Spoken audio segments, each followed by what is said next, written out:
Hey everyone, it's Ryan here. So, like these ones tend to be very rare, but I've got a pay-per-view reaction for AEW Revolution. I think they only do like 5 pay-per-views a year.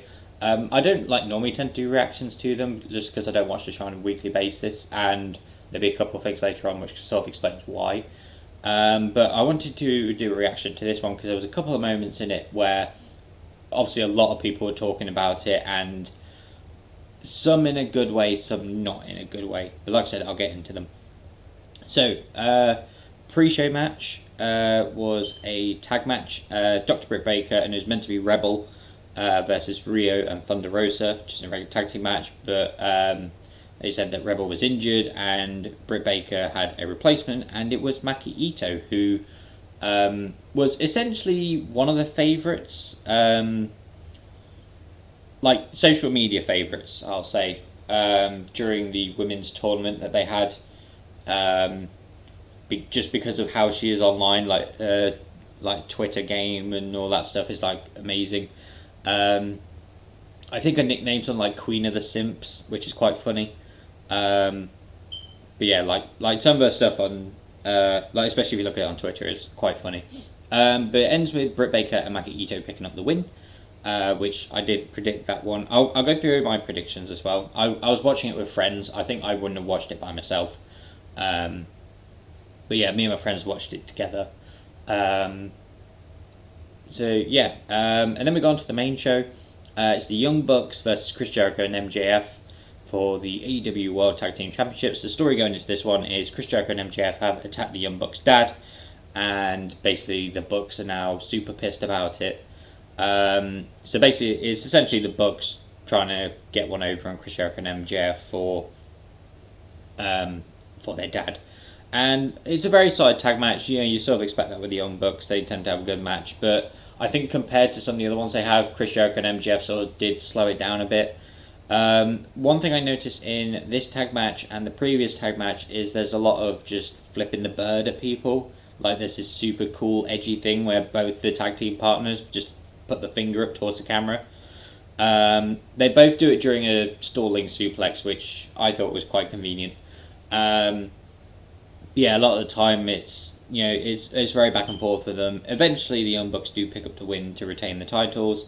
I did have the Young Bucks for this one just because the story of getting revenge for their dad. Next was the Casino Tag Team Royale for a future AEW World Tag Team Championship. I did have Death Triangle, which was Rey Fenix and Pac, formerly known as Neville. Yeah, like it was. They call it a Battle Royal. It works like a Royal Rumble as well. So basically, two tag teams started in the ring. Every 90 seconds, a new tag team would come in until basically all of them would come in. And it worked where basically both members had to be thrown out for it to work. Like you can keep one member in there and they can win by themselves if they want. It's not once one gets thrown out then the other one just leaves. The final four comes down to Rey Fenix, Neville, Jungle Boy, and John Silver of the Dark Order. Dark Order had 3 separate tag teams in there.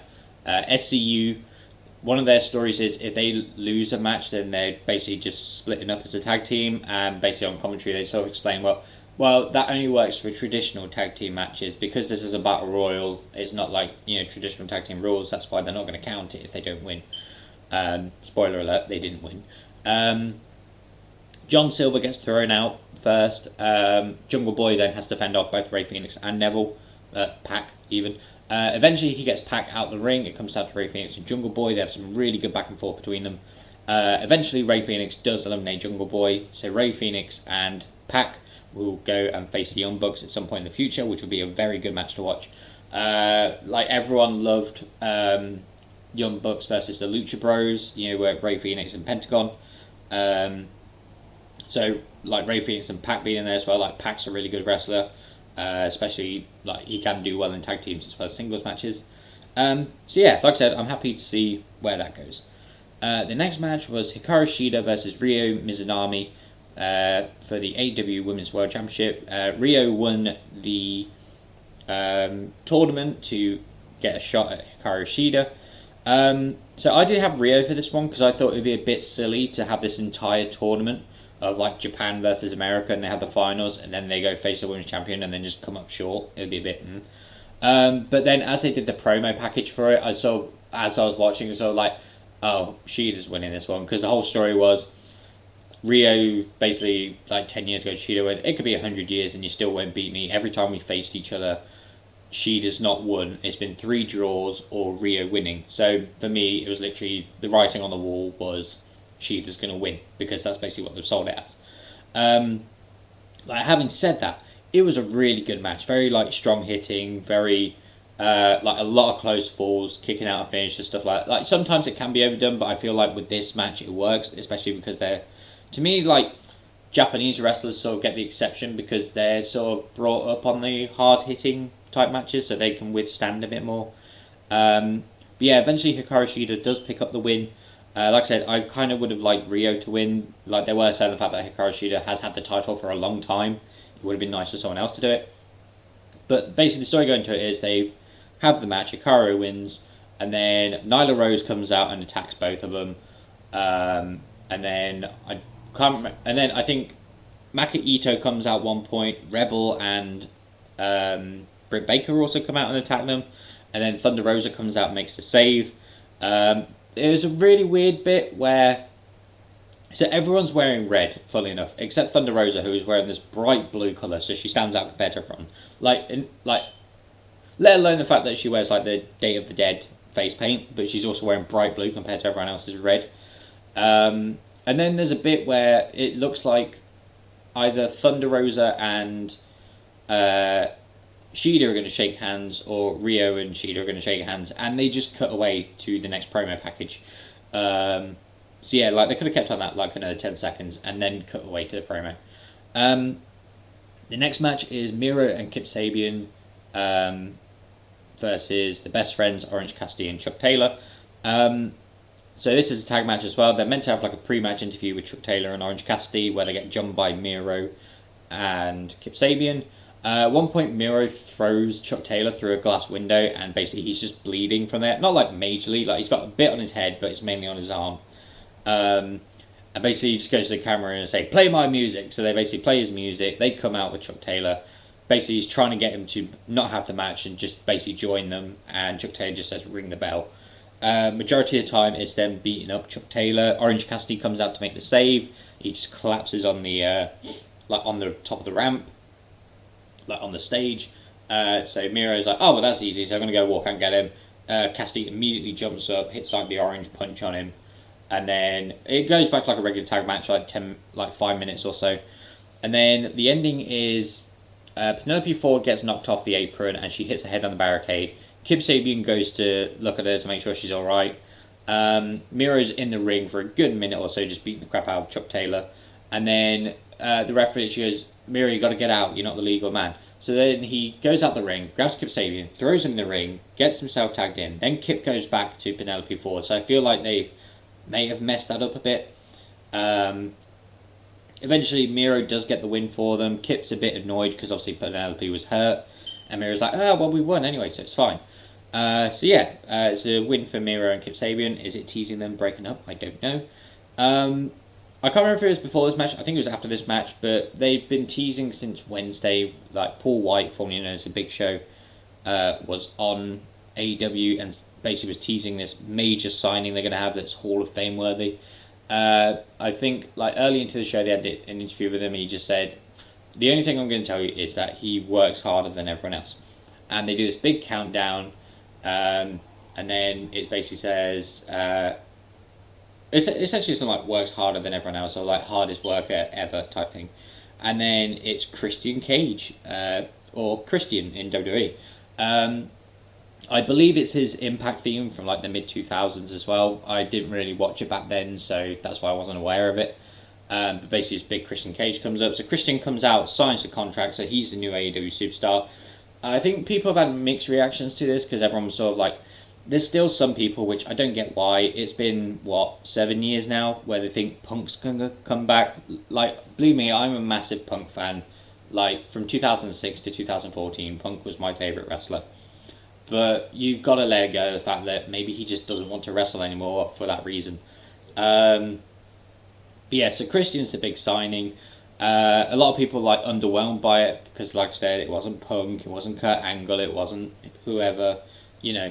Um, and then you've got people that complain, oh, it's just another 40-something-year-old man that's basically signed, blah, blah, blah. Why aren't they getting the young stars over? Whereas at the same time, we have Edge currently going for the main event of WrestleMania. I know it's two different stories. Like, Edge's story is he retired like 10 years ago, like, not of his own choice. So it's all redemption like that. But for me, like, not like I have a problem with it, but like obviously a lot of people say that a lot of AEW's roster is former WWE superstars. Like, it's not even been a day yet. Well, it has now, but like they haven't had a show to see what Christian is gonna do. Like, I'm interested for the new matchups and stuff, but I just feel like for this Hall of Fame worthy signing who works harder than everyone else, for it to be Christian is a bit, like, believe me, I'm happy that he's being able to do stuff, but yeah, I think like a lot of us sort of wanted something with Edge and Christian, like just one more time. But like I said, it's early stages of it. We haven't even had a Dynamite yet, so we'll see what he does.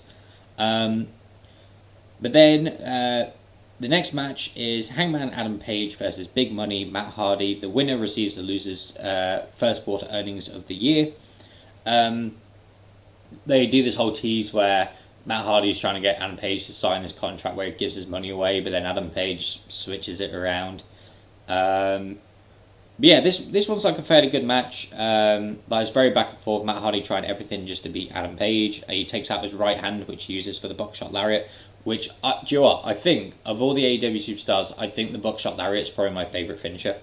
And then there's a bit towards the end where Private Party basically distract Adam Page. I'm thinking, oh, well, this is where Matt Hardy wins. Dark Order then come out and make the save.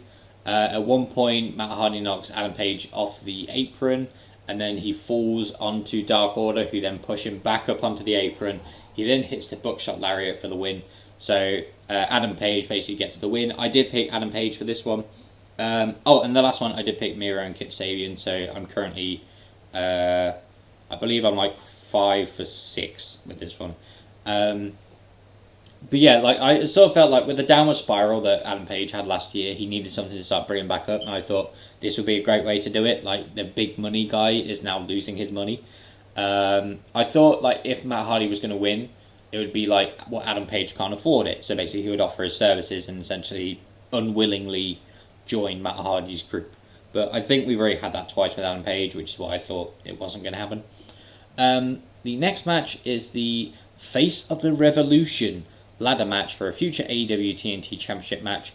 And this is like one of my biggest pet peeves of AEW, and I think a lot of people have it too, is just the constant jabs and shots at WWE. To me, AEW is like when you break up with someone and you basically end up with a new partner, but you keep talking to that new partner about your ex and how they were bad and how they were this. You talk more about your ex than your current partner, to the point your current partner would be like, why'd you keep bringing her up if you hate her so much, type of thing. Like, I get, like, that's one of the things that's annoying, is just the amount of times they just go, hey, look, that WWE, fuck them, right? Haha. And after a while, you're like, it's been, what, almost 2 years now, and you're still doing that? That's the only reason. One of the main reasons I don't watch AEW is just the constant jabs at WWE. Like, WWE did it once or twice.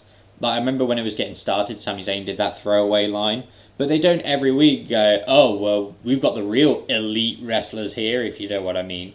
It just comes across as petty for me, and the concept of this match as well is ultra petty, because they put a brass ring on top of the ring, because obviously once Vince McMahon's famous saying is, there's a brass ring, you just gotta collect it, and basically a lot of people feel like for this brass ring there's a glass ceiling above it, because they know that they're never going to get where they are, and like Cody's essentially a big example of that. So the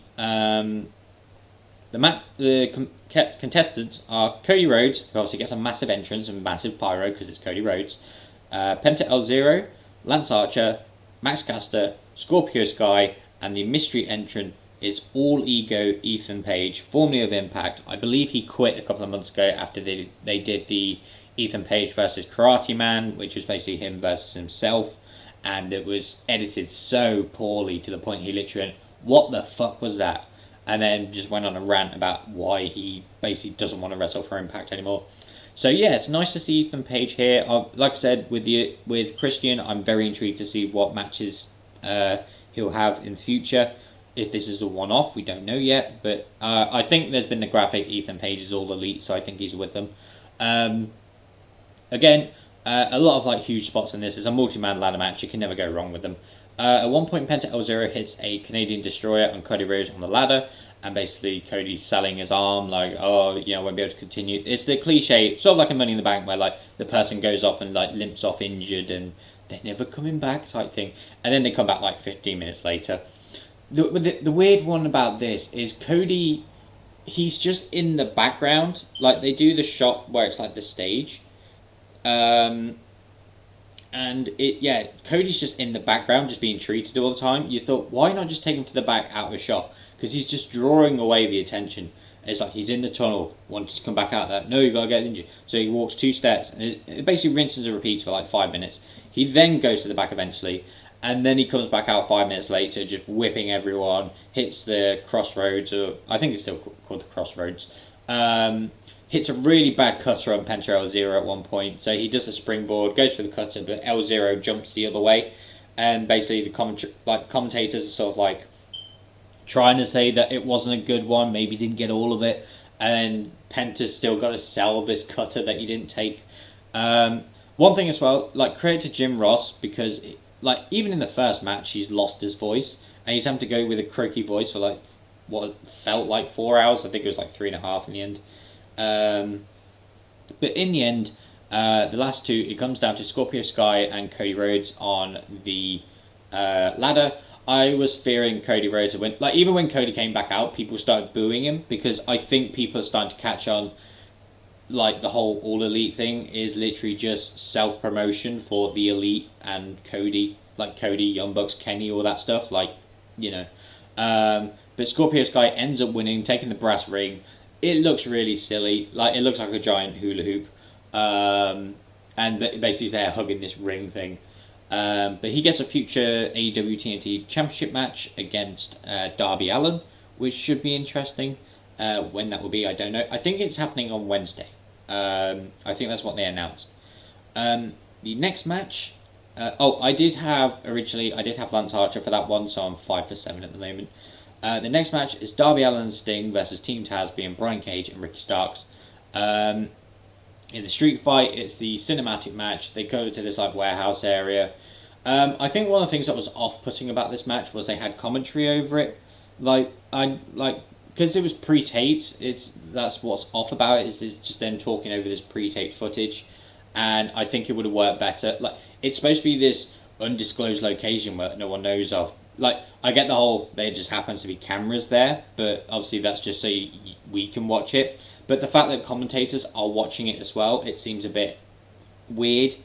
Eventually, there's some good moments in here. I think one of my favourite moments is Brian Cage holds Darby Allin in a suplex, and he walks up some stairs with him, and then just drops him on a bin. At one point, I think Ricky Starks goes to Sting, he's like, oh, you can't fight me without that bat, you need your bat. So he just throws it up in like a window, like 30 feet away. I'm glad that he got that throw perfectly. And then he just beats up Ricky Starks.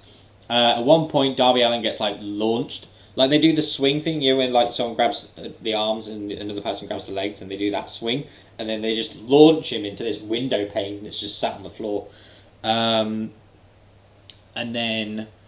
at one point, Sting's outnumbered, and Darby is just conveniently where the bat was. Throws it down, Sting catches it, which is great.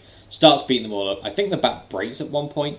Eventually, I think Sting hits the Scorpion Death Drop, but I think it's a little botchy. It's not like the best one to pick up the win. I think he pins Ricky Starks, if I remember correctly. At one point as well, Powerhouse Hobbs and Hook come out and basically attack them, and that's still not enough. So yeah, Darby Allin and Sting get the win. I sort of felt like it's Sting's comeback match, so he has to win. It was a fairly entertaining street fight. I just wish the commentary wasn't there. And then the main event, the exploding barbed wire death match for the AEW World Championship between Kenny Omega and Jon Moxley, with a half-hour time limit, and after half hour, the ring's gonna basically explode. This is basically the biggest talking point of Revolution. So they have three sides of the ring, which are like covered in barbed wires and stuff, and if you touch the rope, it does a little explosion. There's one which is fine, which is basically the entrance side. There are like plenty of moments where they get Irish whipped into the ropes and basically the explosion happens. A very sort of unique and clever thing they do is at one point Kenny Omega goes for a pin and Moxley puts his foot on the rope, which causes the explosion for Kenny to basically let go of him and basically break up the pin. At one point, Moxley hits the paradigm shift, the Dirty Deeds, essentially like an elevator Dirty Deeds, onto some barbed wire outside. Eventually they get back up. The ending, this is one of the things that sort of put me off a bit, is like, especially this exploding barbed wire death match, this super intense match for these two to end this rivalry. And the Good Brothers come out and interfere. And Don Callis does as well. And it's like, couldn't they have done that after the match? Like, it's supposed to be the super one-on-one type thing, the rivalry is so intense, yet they still have an interference. And it's like when people give that WCW vibes, that's literally what I got with it. Eventually Kenny Omega does pick up the win on Jon Moxley. I think there's like 5 minutes left on the timer. They continue to beat up Jon Moxley after the match. They handcuff him. There's about a minute left. They all get out of the ring. Eddie Kingston comes out to try and save him.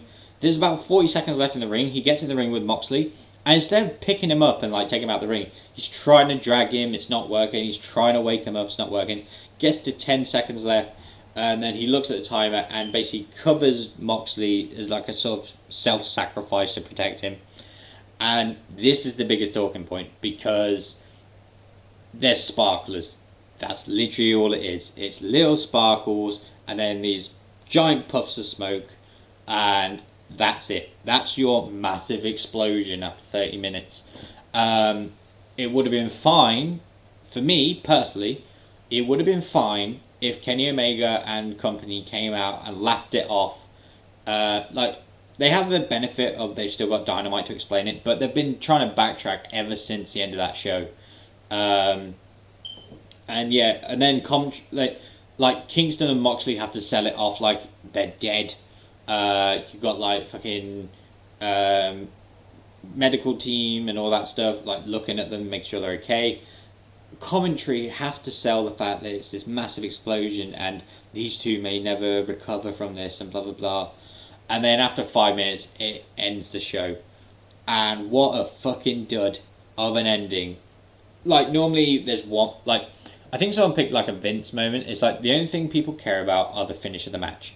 Like, it could have been an amazing match, 6 stars, whatever. But if you have that as the ending, and that's the ending of your show, that's what people take away from it, is a really botched explosion. Since then, they did, even the crowd in there just massively booed it.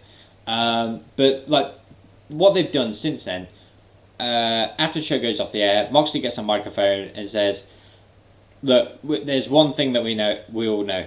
Kenny Omega is a tough son of a bitch, but he can't build an explosive ring worth shit."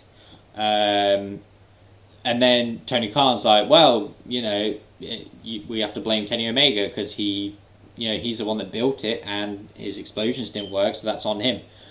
So they're basically playing it off like Kenny's an idiot already, which I don't like. I would rather Kenny came out and said, like, "Do you really think I would have set it to explode? Like, I wouldn't kill myself for the sake of you," type thing.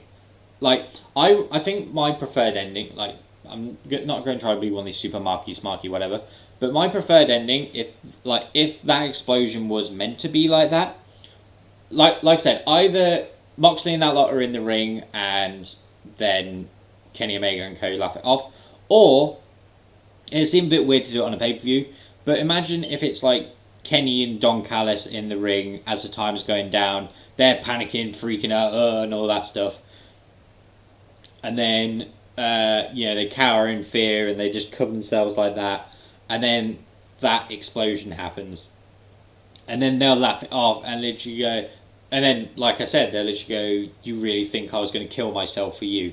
type thing. But they've kind of just screwed it up, and I feel like they're digging the tunnel even further. We're trying to say that Kenny's an idiot because he can't craft stuff. Like surely Kenny would know how to, considering he's wrestled in Japan for several years and experienced them. Um, yeah, like I said, I think a lot of people, that's literally the biggest talking point, was just that really crap ending. The show for me was fine. There was a couple of good matches. My favourite was probably the Battle Royal, but again, that's because I absolutely love Battle Royals and Royal Rumbles. The AEW Women's title match was really good. Um, I enjoyed the multi-man ladder match. I think the whole Cody thing and the brass ring thing left a sour taste. Christian, I'm excited to see what happens. Ethan Page, I'm excited to see what happens. Um, but yeah, that ending, I think, just sort of downgraded it for a lot of people. Um, like we'll see what they do on Wednesday. Like I might not tune in. Like I might just watch the highlights of it. I was going to tune into Raw tonight for the Bobby Lashley celebration, but I forgot to do that, so I'll catch up on the highlights in the morning. But yeah, like I said, there's a few moments in there. Like there's been some good, some bad. My bad ones are the whole brass ring thing and the taking shots at WWE yet again. And then that explosion at the end. Good things: the women's title match, the battle royal, uh, Bucks versus Jericho and MJF was fine. But yeah, like I said, the biggest talking point is that really bad ending. Um, and like I said, I know they've tried to write it off. They've got the benefit in hindsight of they've still got Wednesday to explain it all. But I think just the fact that they're selling that Kenny's stupid, uh, like that's my main issue about it. They could have easily fixed it by saying like it was Kenny's idea to not have it go off. Uh, like I'd say best case scenario for them. The thing they'll most likely do is on an episode of Being the Elite, they'll joke about it and say, "Oh, yeah, I meant to do that." Um, yeah, so that's pretty much my review for AEW Revolution. Could have been much better. Like that ending, I wouldn't say ruin the show, but that's literally all that people are going to take from it. Um, but yeah, like I said, I'm excited to see what Christian does. I'm excited to see what Ethan Page does. Scorpio Sky versus Darby Allin will be interesting to watch. I'm excited for Ray Phoenix and Pac versus the Young Bucks eventually. Yeah, that's my review for AEW Revolution. Thank you for watching this, and I shall hopefully see you in the next one.